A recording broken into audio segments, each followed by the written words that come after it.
I'm going to be honest with you. When I saw this opening day lineup this morning, I had to look twice. Because there's a change here that most fans are treating like it's nothing.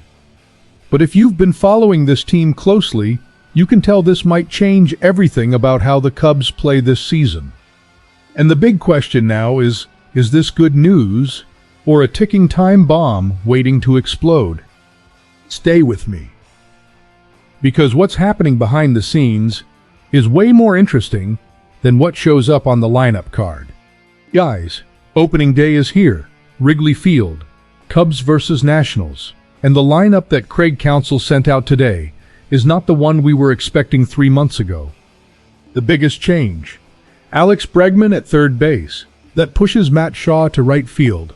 Yes, the outfield. And it completely changes how this team is going to function both defensively and offensively over 162 games. The batting order: Michael Busch leading off, Bregman right behind him, Ian Happ hitting third, Pete Crow Armstrong in the 4 spot, Nico Horner 5th, Carson Kelly 6th, Moises Ballesteros as DH in the 7 spot, Dansby Swanson 8th, and Matt Shaw closing it out in the 9 hole.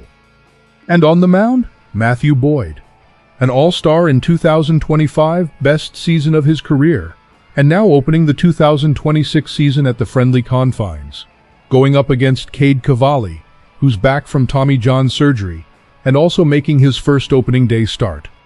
But wait. There's something here most people are missing. Matt Shaw in right field. Think about it. The guy was your starting third baseman last year. A real talent. Everybody in the Cubs organization knows it. So what did they do? Instead of benching him, they spent the entire spring training turning him into a super utility player. Infield, outfield, wherever needed. That's not accidental. That's strategy. When you train a player to handle multiple positions, you're sending a very clear message. We need your bat in the lineup every single day. And look where Shaw is, hitting 9th.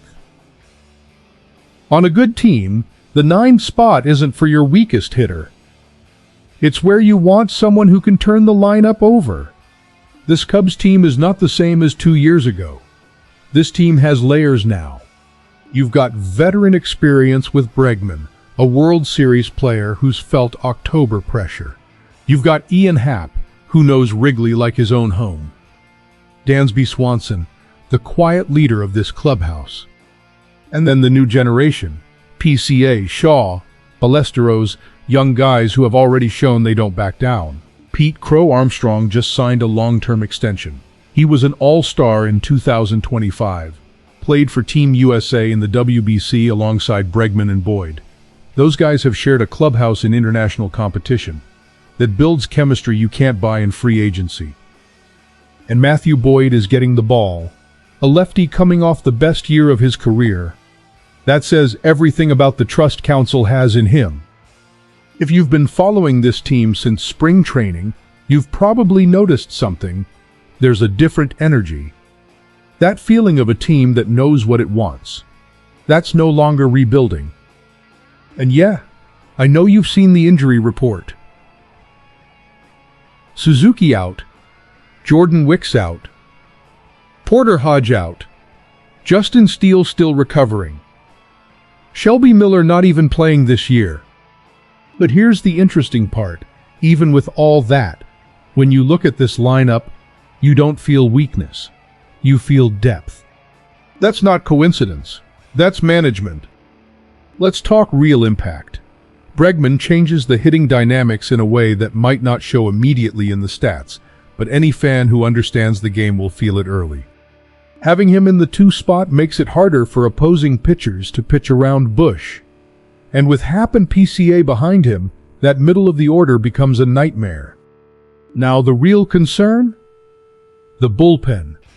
With Hodge out and Wicks without a clear return date, the back end is going to be tested early. And if the Cubs want to compete in the Central with Milwaukee, that's where the season could be won or lost in the first 6 weeks.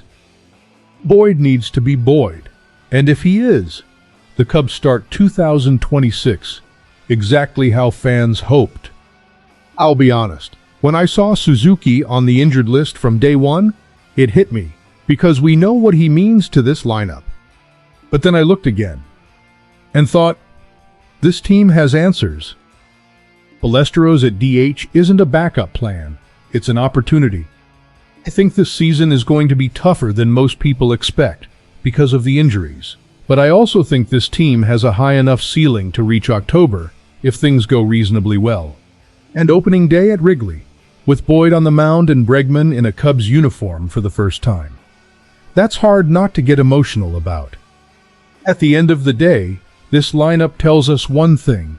The 2026 Chicago Cubs believe in themselves. They made tough decisions, moving Shaw, trusting young players, building a bullpen through injuries, and still showed up to opening day confident. Wrigley Field will be packed. The ivy isn't grown yet, the wind is coming off the lake, and Boyd is stepping on that mound with 40,000 people breathing with him. So here's the question for you, Cubs fan. How far do you think this team can go in 2026, even with all these early setbacks? Go Cubs go!